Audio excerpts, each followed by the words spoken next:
Welcome everyone to sportsbookreview.com. It's the Premier League punters, as you can see. Natalie's not with me, so that means we need another guest. Alex kindly stepped in last week, but this week we've gone stateside.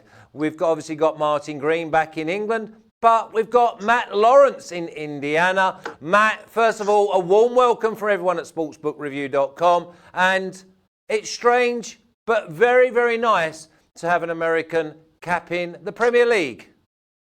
Absolutely. Love doing it every week. I do a podcast with one of my friends here in Indiana, and we've been doing it every week for this season, so I'm really excited to be here, ready to break down this card with you guys. Okay, with my X-ray vision, I can see that you've got Bobby Firmino's shirt in the background. Does that mean that you're having a wonderful year as a fan?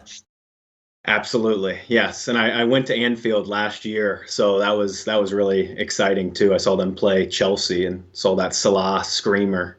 So it was great. Was that the first time you've been to Anfield? Yes, it was. Yes, a very, very, very special place. Do you think they'll go unbeaten this year? I do. I don't think that they'll lose a match. Maybe a couple draws here and there when the Champions League kind of gets going again. But yeah, I can definitely see them being, the next Invincibles. Yeah, I must agree that, over the last 4 to 5 weeks, I know that myself and Martin have both been unbelievably impressed with them. Martin, I tweeted out this week that I saw a bet of Liverpool to remain unbeaten in the Premier League and win the Champions League at 33-1. Surely that's great. That's great value because so basically you're getting 33-1 about them winning the Champions League.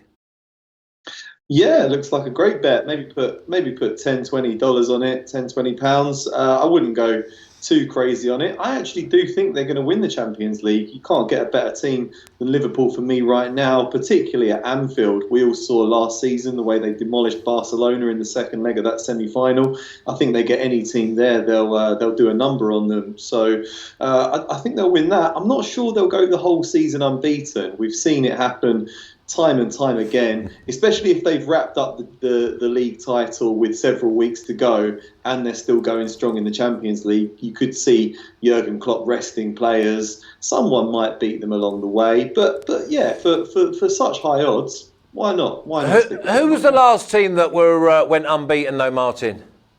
I'm glad you asked, Flash. That was the mighty Arsenal back in the good old days of Thierry Henry. And do you believe that that's clouded your judgment that this Liverpool side, with the way of their intensity and their work rate and their hunger and their class, someone's gonna beat them? No, I think that I would totally agree that they're at least as good as that Invincibles Arsenal team, if not better. I'd say they're very, very well drilled, fantastic mental strength. But there's been phenomenal teams since Arsenal's Invincibles that didn't win the league unbeaten, such as Man City's record-breaking title campaign in 2017-18. So I just think sooner or later a team might slip up. You never know, but they do look very, very solid right now, and I'm certainly going to be betting on them this week. Yeah, let me just pull you up there. I don't think that. If the Arsenal Invincibles went up against this Liverpool Invincibles, I would side on the Arsenal Invincibles, and I don't think there has been a better side since the Invincibles up until this current season. Anyway, you've been on this show before, Matt. I don't know how you got on, but as you haven't been here for over a year, it wasn't very good. Okay, so let's kick off with you at first game. Okay. We're going to go to Vicarage Road, my mate, the manager, who's done an unbelievable job, and we love him for it. And I was going to say let's hope it continue, but when you get my selection, I fancy there might be a bit of an upset. Who are we going to go? Watford, 3.3, plus 230. Draw, 3.6, plus 260. And Spurs, 2.31, a massive plus 131. Matt, I'm going to come to you first. How do you see this game going? I like the underdog in this match. Nigel Pearson, they've been fantastic under him, 4-1-1 to start off his campaign. Troy Deeney's back. They're starting to press Decore up higher on the pitch, and he's been fantastic in that role. they took 9 points in their first 16 matches and have had 13 in their last 6. So some winning weeks. They didn't have an FA Cup fixture. It was postponed at the, that would have been a tough fixture of the Fortress of Prenton Park. I actually went there as well to watch a Tranmere match. So, but Sarr's pace should cause Tottenham problems. Mourinho seems a bit uncertain about what he wants to do with this defense. He's been switching back and forth between a back 3 and 4. And Tottenham's away record it's abysmal. They've had 2 wins, 4 draws, 11 defeats in the last 12 months. So for this one, I'll get started here ahead with a quarter of a goal. I'm going to take Watford minus 108, 1.93, plus a quarter of a goal. Okay, so that's basically Watford double chance, yeah? Yes. Okay. Yeah, I also like that too. Yeah. Okay, Watford double chance. Martin, do Watford just keep rolling?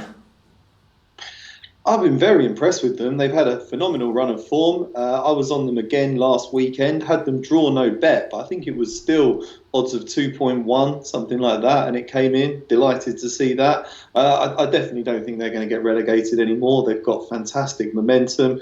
Just like Matt said, the return of Troy Deeney to the starting 11 has really galvanised the team. Doyle-Afoyu's in form. Sarr's starting to justify his transfer fee. The whole team just looks very strong and very solid. Still not sure if they can beat Spurs over 90 minutes because Tottenham are a good team, even though they are ravaged by injuries right now. I still think Mourinho will have a plan for this game, but I do think that Tottenham's leaky defence will allow Watford to at least score in this game. So I'm just going to keep it simple and go both teams to score, 1.72. Someone can convert that into American odds for me. I'd say it's about minus 135, something like that. Yeah, probably around 140, minus 140. Okay.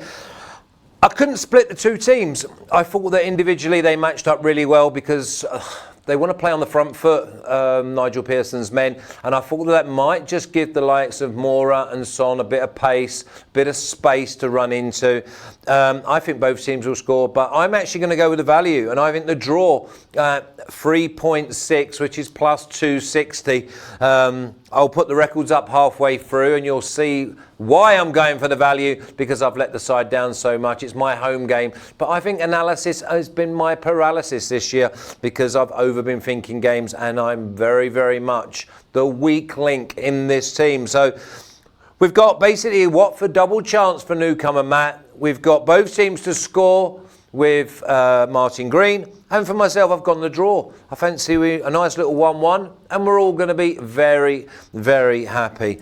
Okay, over to a game where I can't believe the price of this one.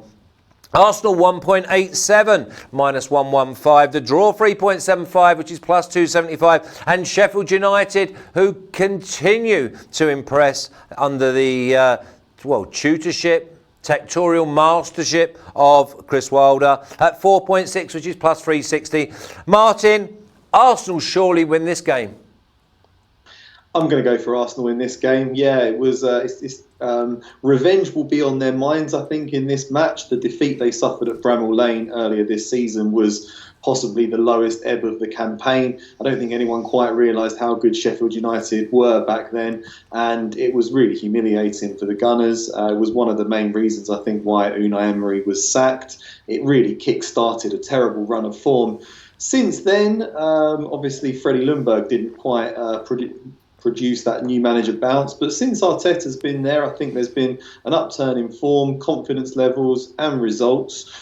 The obvious problem is Aubameyang's suspension, but Lacazette's on a really long goal drought now, and I think it's time for him to step up and end that. I think they'll play him down the middle with Nicolas Pepe and Reece Nelson down the flanks. I'm hoping that's going to be enough quality to get the better of Sheffield United. Don't think it's going to be a particularly high-scoring game, but I think that aura of invincibility that Sheffield United had on the road has now evaporated somewhat. I think Arsenal might be able to grind out a narrow victory in that one. So Arsenal and under 4.5 goals for me at 2.15.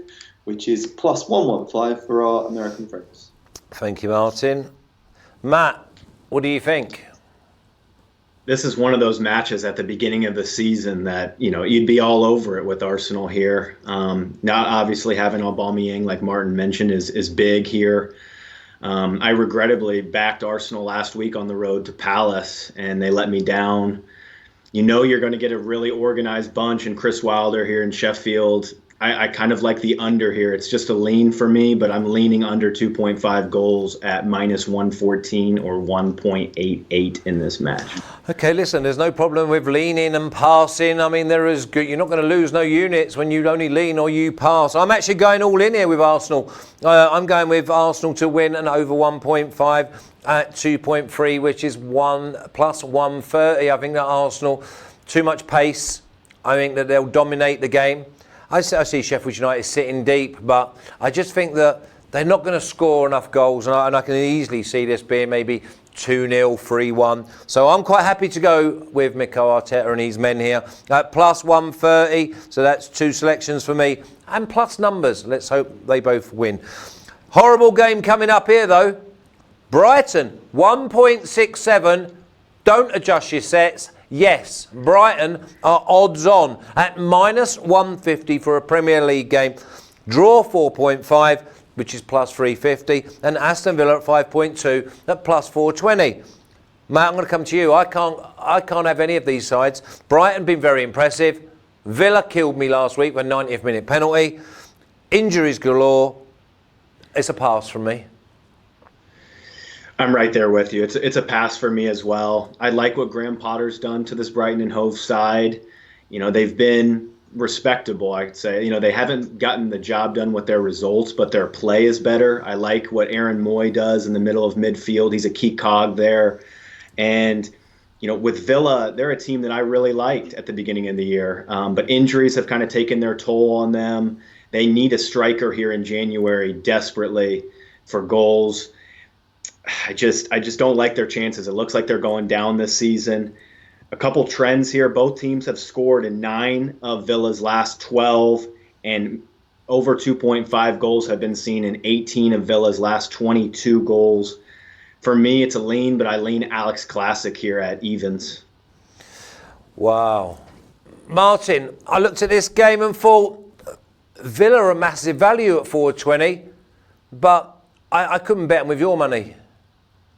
No, I can't be backing Aston Villa right now either. I had Man City. I think I had Man City -2 Asian handicap to beat them last weekend, and they obviously won 6-1, which looked pretty predictable, really, because they're just so weak at the back. They're not one of those teams that parks the bus. They're not particularly organised or disciplined defensively. The goalkeeper's out for the season. Wesley's out for the season, so there goes their goal threat. I think Jack Grealish is pretty much their only good player right now, looking like the new Fulham. Spent a ton of money when they came up, and they're going to be in real trouble when they go straight back down. But having said that, Brighton are a bit of an inconsistent side. If it was more sensible odds on Brighton, I'd probably consider backing them. But at such low odds, you can't really back a team that has really struggled for consistency all season long and has a bit of a dodgy performance in them. So, yeah, making it a full house of passes, I'm afraid. Yeah, I mean, just going back to the prices, it looks like they've overrated Brighton and they're underestimating Villa. It's just one of those games that you are safer keeping your head down and just moving on. Moving on, though, last year's champions, Man City, at 1.11, which is -900. Draw, 11.5, which is plus 1050. And Crystal Palace, this is probably the biggest odds I've seen all season on any game. 29.0, which is plus 2,800. Martin, didn't Crystal Palace win here last year? They certainly did, yeah. It's a crazy set of odds on Crystal Palace to win, particularly when they do have a bit of a habit of upsetting the big teams. I've seen them beat Chelsea a few times recently, Spurs, Arsenal. They really have, they're a dogged team. I was surprised to see such high odds on them, really, particularly when you consider that I know Man City are in good form right now, but overall they've been dropping points left, right and centre this season. Crystal Palace have only conceded 14 goals in 11 games on the road so far this season, and only 10 in 11 games at home. So they've got pretty tight defence. they're very scrappy. They're always up for a fight. They'll kick lumps out of you. I just don't see them getting beaten quite as heavily as the odds compilers suggest in this game. Bit of a strange bet, but I'm looking at Crystal Palace +3 Asian handicap. You can get 1.67 on that, which is -150. You just don't really ever see it. They haven't lost by more than 2 goals all season. This isn't a team that you ever really see getting thrashed. Even if Man City did go a couple of goals up, you'd imagine they would take a foot off the brake a bit. Yeah, I think that looks good to me. I was struggling to find value, but Crystal Palace +3, 1.67. Wow. Yeah, I mean, it just seems so weird. I'm looking at Crystal Palace, who actually won at the Etihad last year at +2,800. Matt, can you find any value in this game? The value that I kind of saw was maybe both teams to score here. I've hit on that a couple times this season. When I can get, Stones, Otamendi, or Fernandinho and that partnership in the back line, I'm always going to think that City might, especially late on, like last week, like you mentioned with Villa, they're maybe up cruising 3-0, and then, there's just this one goal that happens late. But there's just not a ton of value on Manchester City matches, and there was just nothing here for me to pull the trigger on. The one that I would probably go with, I'm actually going to pass it, but I'm just letting people know that I did actually lean on Aguero at +1,400, and he comes up with a hat-trick last week for the Golden Boot. Him and Aubameyang were the only two we saw value in, and he's already come in now to second favourite. I thought maybe Aguero to score twice. I thought that was good value, but I'm going to leave it, pass, and I'm going to move on to another bad game, but does give us a bit of value.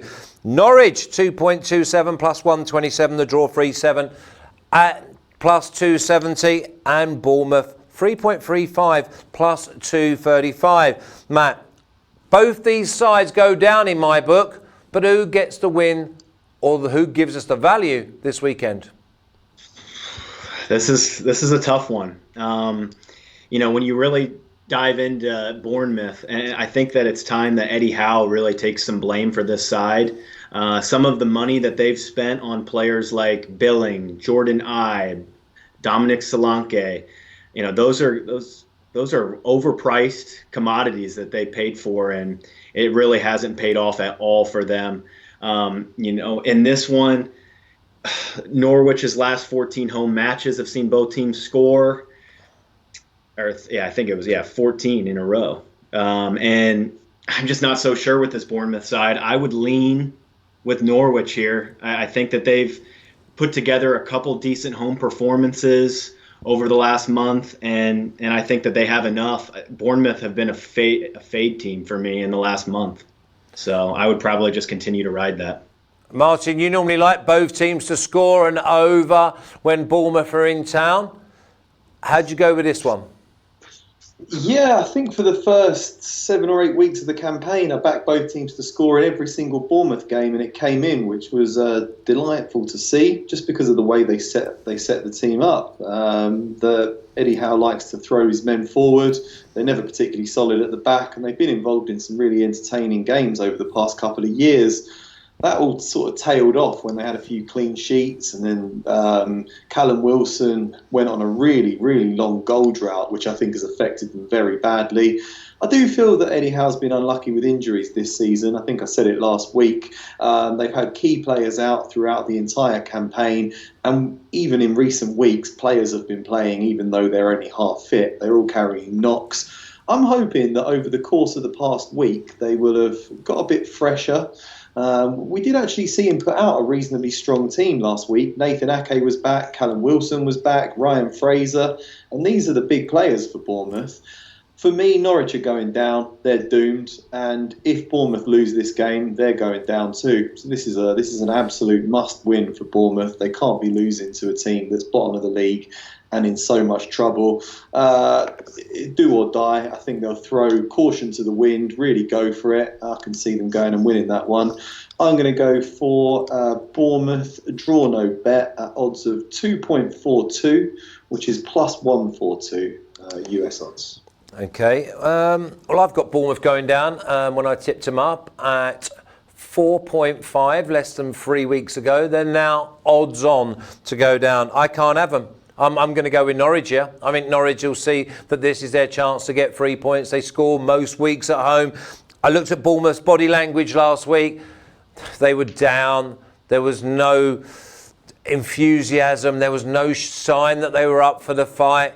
And the Watford side just completely trampled all over them. I don't think they had many goal scoring opportunities, considering they was at home. I'm going to go in Norwich at 2.27 plus 127. I think it's very, very good value. I really fear for Eddie, or even though he's done such a great job. I think if they go down, they should stick with him. He'll bring them back up. Maybe not next year though. Maybe it'll be a couple of years' time. Okay, Rafa. Poor misery on me. Put up the record then, please, sir. Here we go. The overall record is average price of 2.47, profit of 22.6. Now, Rafa, do this very quickly. Really? Really quick, really quick. Okay, so Dave's done really well at 18.4, and Martin, profit of 24. I don't know, and the host there, 17.9. It's meant to be my home game. Spent all my life in and around this division, and here I am struggling. But I've hit the post every single game and every single week. But this week's going to be different. I apologise, Martin, my teammate, for keeping them shackles on your ankles. Okay, here's a game close to me. Southampton 2.5 plus 150, the draw 3.5 plus 250, and Wolves 3.2 at plus 220. Martin. This has to be a pass for me, I'm afraid. I've been very, very impressed with Southampton in recent weeks, motoring up the table. Danny Ings has been in fantastic form. What a turnaround it's been since that 9-0 hammering they suffered at the hands of Leicester. Did well to stick with Ralph Hasenhüttl, and they've been rewarded. They're on fire right now. Hats off to them. But having said that, Wolves, they may be in terrible form right now, but they're still a very good team. Tough to beat. I really could see this going either way. Perhaps maybe an unders, but yeah, I'm just going to have to pass on this one. Matt, I just noticed that you've got the 49ers top on, you've got Liverpool in the background, you've got a Brazilian top there. Is that a Brazilian top as well? It's an Ibrahimovic. Oh, okay. Well, I was going to say you've got complete class until you mentioned it was Ibrahimovic's. You're having a great year then, aren't you? The 49ers obviously going to the Super Bowl. Liverpool winning what could be the Champions League and the Premier League. Unbelievable sporting year for you. Definitely. Yeah, I'm really excited for this game this weekend against the Packers. And yeah, I think that they can do it for sure. I love Kyle Shanahan. So yeah. Very, very well. He's not even underrated, because obviously we do NFL every single week, and we've liked him from maybe week 2, and we love the way he's set up this team, and the defense is just like lightning. And I think that they trounce all over the Packers once again, especially at home. What do you think here, Southampton versus Wolves? In this one, okay, so I think that Ralph Hasenhüttl is the real deal. I really, really am fond of him. In the last 10 games, they've collected 20 points. Only City and Liverpool have collected more in that time. They looked great against Leicester last week, having 2 off the post as well. Still got the 3 points. Wolves just went yesterday full strength at Old Trafford, and they continue to underperform for me in the first half. It's something that I've kind of noticed over the course of the season, is that Wolves have failed to score in 15 first halves this season, have trailed at halftime 12 times this year. So this is definitely a battle of Adama Traore versus Ryan Bertrand. Nobody plays more on one side of the pitch than Wolves do in the Premier League. They love playing through Traore. So if Bertrand can keep him in check, I like Southampton here. But I like them in the first half at plus 190 at 2.90. I really like this one. I like Southampton and Wolves, just coming off of the FA Cup defeat yesterday. They played a really strong squad. So you got Southampton to win at half-time at 2.9, and yet they're only a 2.5 to win the game? Yes. Wow. So you're getting better odds for him just to win half the game. Okay, well, I'm going for Wolves. I think Wolves have got too much class. I think they'll play on the counter. They have got, we used to call him like, he's like a chicken with no brain, Traore. I saw him at Villa. We saw him at Middlesbrough. I spoke to coaches who said they can't get him right. He's one of those, if you open the gate, he'll just keep running straight down the high street. But Wolves have got patience, and they've got quality in Neves, and they've got quality in Moutinho. Southampton's defence, it's still questionable for me, and I think that Jimenez will get on the score sheet. Give me Wolves at 3.2 to go to St Mary's and get the game. But now I want them to win 2-1 with Southampton leading at half-time for Matt. Okay, Matt, I'm going to stay with you. West Ham, new manager, David Moyes. 3.05 plus 205. Draw 3.5 plus 250. Everton, 2.44, which is plus 144. I can't trust either, to be honest. I cannot trust either of these two teams. I'm right there with you. I cannot back either of these sides. This is a massive game for West Ham.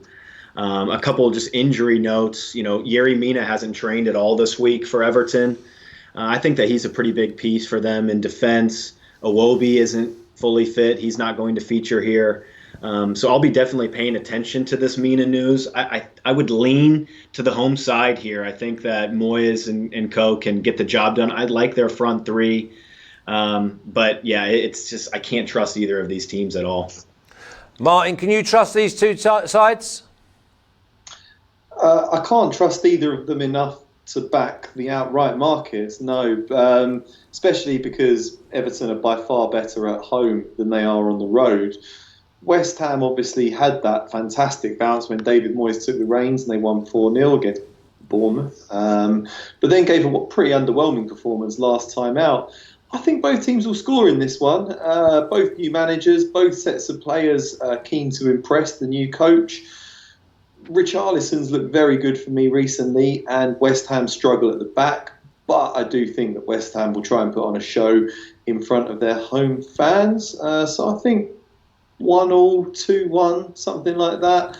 I'm going to go for both teams to score and under 4.5 goals at odds of 2.1 or plus 110. Yeah, I like that.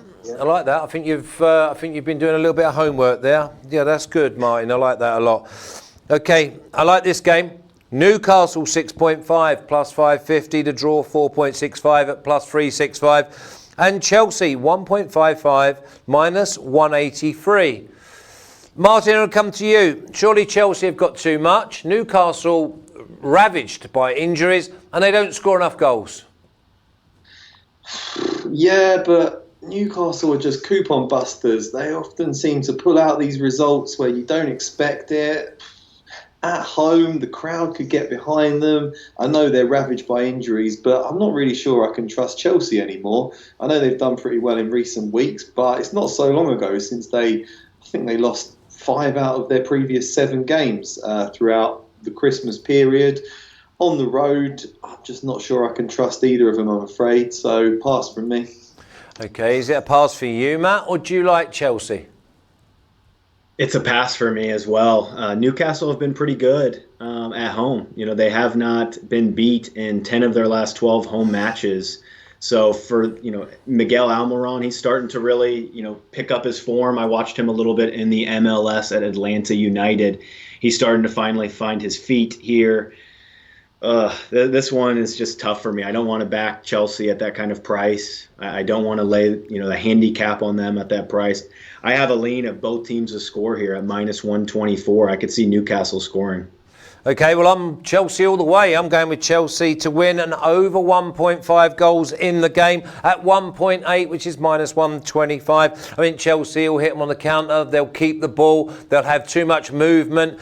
And I think when Newcastle do get into the final third, you can't rely on them to put the ball in the back of the net. I think Chelsea could maybe win this 3 or 4-0.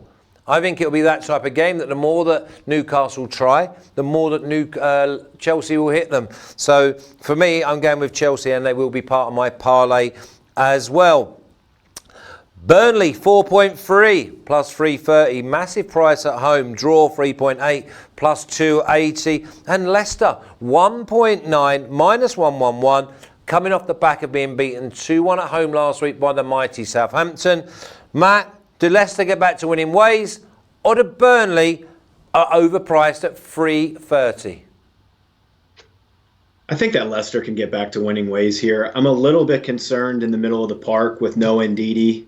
He'll be out for the remaining of January, and he's been a key cog right there in midfield as well, kind of like, Torreira for Arsenal, Conte for Chelsea, just one of those players that just kind of muddies up the water in the middle of the park. But I think that Maddison and Vardy should be too much here. I think that they're on the bounce back after getting beat to Southampton on the road. Really, Brendan Rodgers is going to have to get these guys motivated for this match. Top four is in sight, and they need this one. Burnley haven't done enough for me all season, home or away. I think that Leicester get the job done here, minus 111. I think that's a fair price. Yeah, I do as well. Martin, you've been on that Leicester train. Have let you down a couple of times in the last few weeks. Are you back on them this week?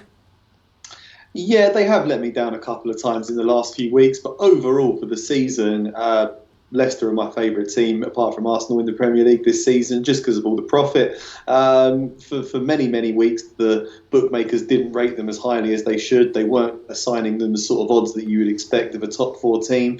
They kept on delivering. I think they will get back to winning ways in this one. They came up against the Southampton team that was surging with momentum, and I think they had a bit of a point to prove after that 9-0 thrashing at St Mary's. So they should fare better for me against Burnley. Surprising that no one's really talking about Burnley in the relegation conversation when you consider that they've lost their last 4 games. They're only 3 points above the drop zone. They've lost only Aston Villa and Norwich have lost more times than them all season. They could really get dragged down into it, and I just think Leicester should have too much quality for them. They don't play particularly deep at the back, and I think Vardy should have plenty of joy. And I also just think that Leicester should boss this game in midfield. I got 1.91 earlier. If it's gone in a little bit, fair enough. I'd still go for it at 1.9 or minus 111. Yeah, I'm going for the away win. Okay, the reason that Burnley don't get talked about in the relegation conversation is because if ever you was in the trenches, you'd want probably all their players and their manager and staff in there with you, because that's what will happen. They will have their back against the wall at some stage, and they will come out fighting, and they will get results where we don't expect them. I like Leicester here as well, and I'm going Leicester and over 1.5 goals in the game. At 2.3 plus 130, I see this being 2-0, 2-1. Yes, I think Vardy and Maddison will pull the strings, Harvey Barnes, maybe even the boys that haven't had much of a showing like Iheanacho, maybe even Damari Gray, because he's been on holiday for 3 years. So for me, I think the Leicester squad will be far too fresh for this Burnley side, and Leicester at 2.3, which is plus 130 to win and over 1.5 goals. Now, this is the biggest game in the Premier League season every single year, and it was probably Man United's best performance all season at Old Trafford. Now they go to Anfield. It's Liverpool 1.41, which is minus 243. The draw 5.25, which is plus 425, and Manchester United at 9 plus 800. Never been known. Man United had all of the joy throughout the 90s and the early 2000s with sharing it with Arsenal. Now, Liverpool sit top of the list. Matt, I can't see anything other than your boys enjoying themselves and teaching them a lesson. I agree. I think that this is the time. There's been so many matches between these two over the last few years that have been very close. And I think that this is the time. The Rashford injury news is a concern for me with the price. The price for Liverpool has gone up a little bit. So that I was leaning towards Liverpool -1 earlier in the week at about minus 130. Normally this is a fixture that tends to play to the under.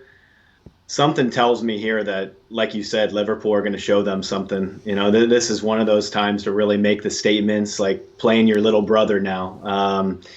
Sir Alex Ferguson, one of his main things when he came to United was to knock Liverpool off their perch. And I think that Jurgen Klopp has kind of done that a little bit to United right now. So for me, I think that this is it. I think that Liverpool minus 1.5 at plus 105 for me is worthy of a bet at Anfield. I think that they're going to be all over them. Manchester United are going to play the long ball.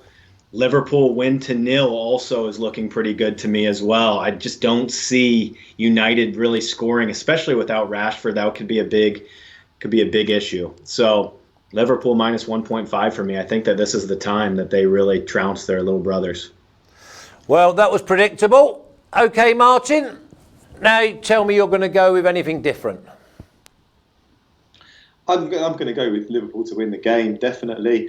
It's interesting that Man United are the only team to take points off Liverpool all season in 21 games. They really surprised, actually, to see them battle to that draw. Nobody was predicting it, especially not me. But Man United do have that sort of habit, don't they, of playing well against the big teams. They always struggle against the teams lower down the league, but because they've got so much pace on the break, they can cause problems. We saw them beat Man City recently. They can turn it on against decent opposition. The loss of Rashford is a problem for them. They've still got pace. They've still got Martial. They've still got James. I think that might make Jurgen Klopp a little bit more cautious than he usually is with his fullbacks. We know how important Alexander-Arnold and Andy Robertson are to the way that Liverpool attack. So I think they might be a little bit more conservative than we often see of them.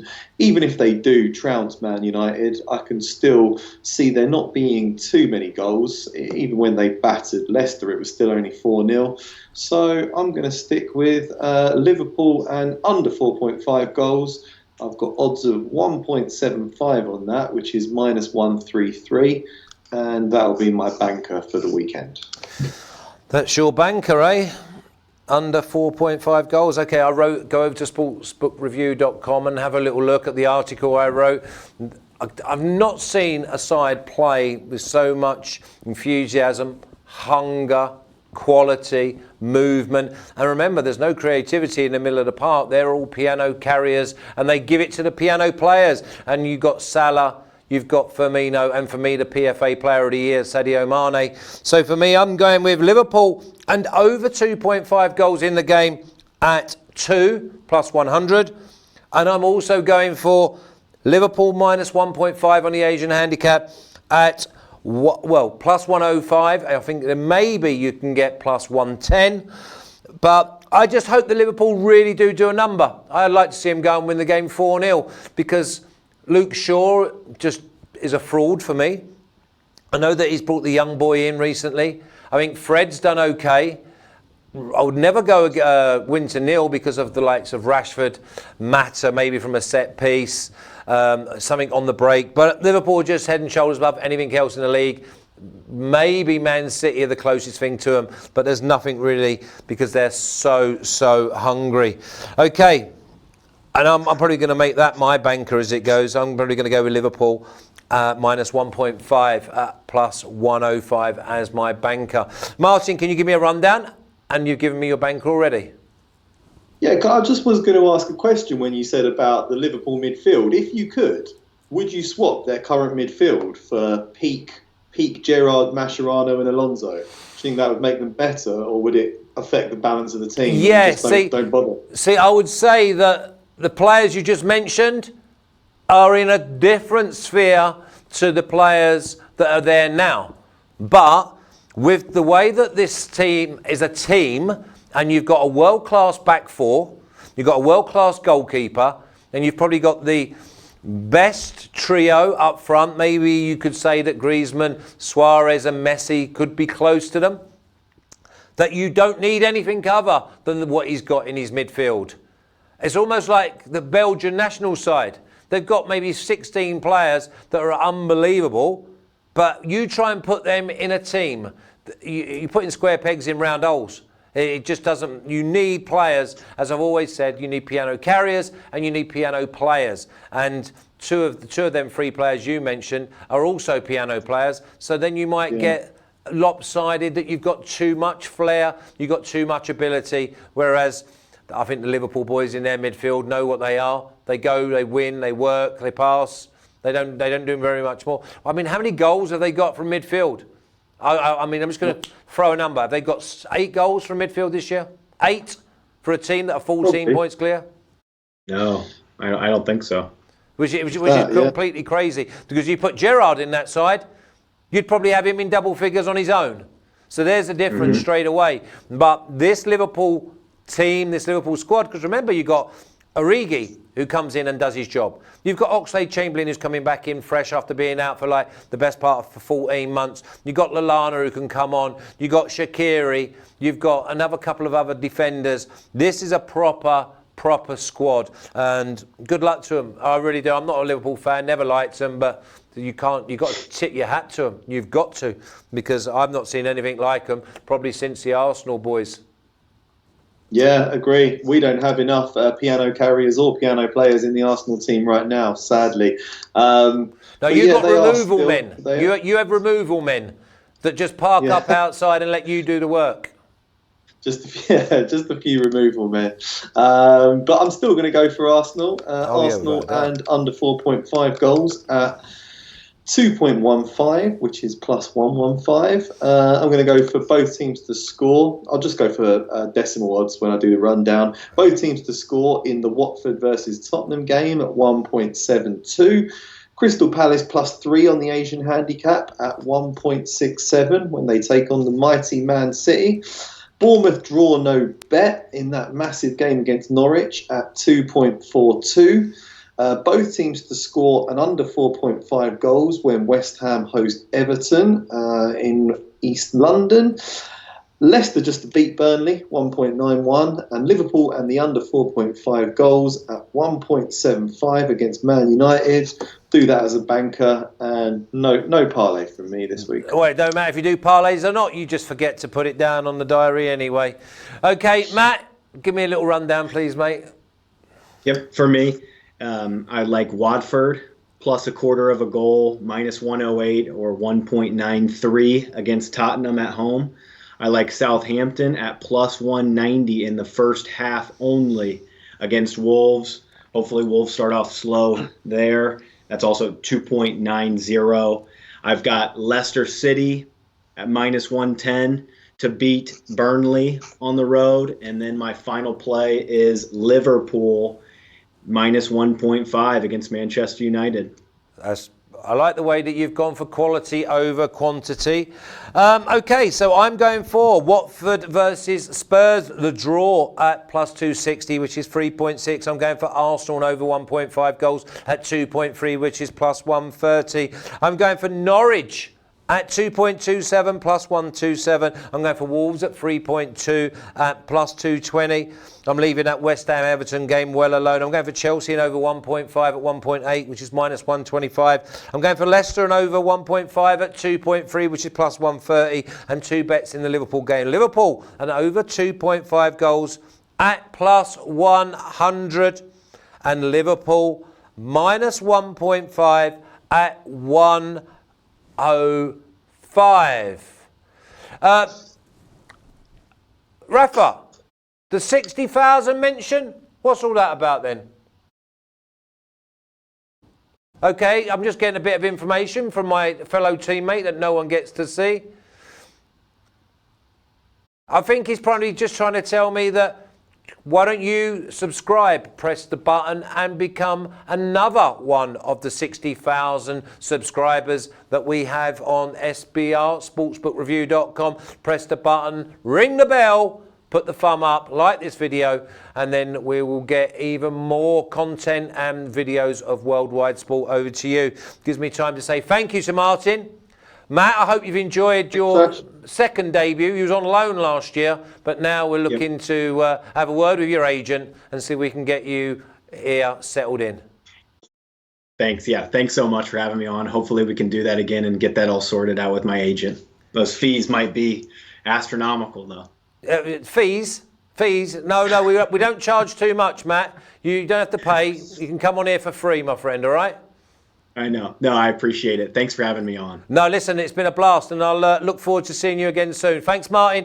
Thanks, Matt. I've been Flash. It's been Premier League Punters. We need a big weekend. Just cheer all my teams on, and let's look forward to Liverpool just smashing the life out of the Red Devils from Manchester. You take care.